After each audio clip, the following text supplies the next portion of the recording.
కోల్కతాలో junior doctor హత్యాచార ఘటనకు నిరసనగా విజయవాడలో సిద్ధార్థ మెడికల్ కాలేజీ విద్యార్థులు నిరసన తెలిపారు.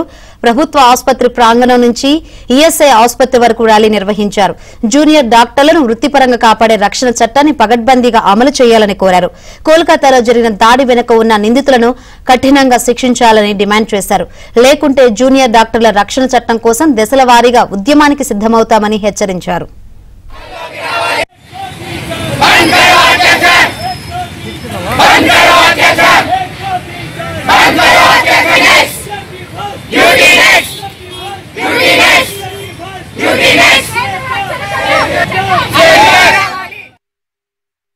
ముందు ఏదైతే కోల్కతా మెడికల్ కాలేజ్ లో జరిగిందో ఒక దారుణమైన రేప్ అండ్ మర్డర్ జరిగింది. అది హాస్పిటల్ ప్రెమిసెస్ లో ఒక అమ్మాయి పైన.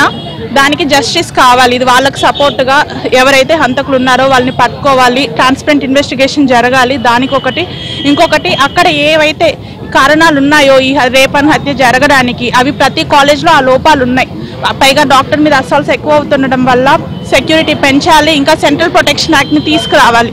దానికోసమే నేషన్ వైడ్ ప్రొటెస్ట్ కి దిగాం మేము. సెంట్రల్ ప్రొటెక్షన్ యాక్ట్ వచ్చేంత వరకు ప్రొటెస్ట్ నుంచి వెనక వెళ్లేది లేదు. దానికోసమే ఈ ర్యాలీకి. ఒక అమ్మాయిని దారుణంగా కొట్టి హింసించి రేప్ చేసి చంపేశారండి. అది కూడా వేరే ఎక్కడో కాదు, పనిచేస్తున్న అదే హాస్పిటల్లో కింద ఈఆర్ లో అంత హడావుడి జనం ఉన్న దాని మధ్యలో కూడా పైన ఇదంతా జరిగింది. అమ్మాయి కళ్ళల్లోకి ఇరిగిపోయిన గాజు పెంకులు గుచ్చుకున్నాయి. చేతుల మీద, కాళ్ళ మీద, పొట్ట మీద చాలా వరకు గాయాలుండి ఎంత దారుణంగా హింసపడి చనిపోయిందంటే అంత దారుణంగా హింసపడి చనిపోయింది. ఊపిరి పోయడానికి వచ్చిన మాకు జరిగే ఆనందం ఇదేనా అండి?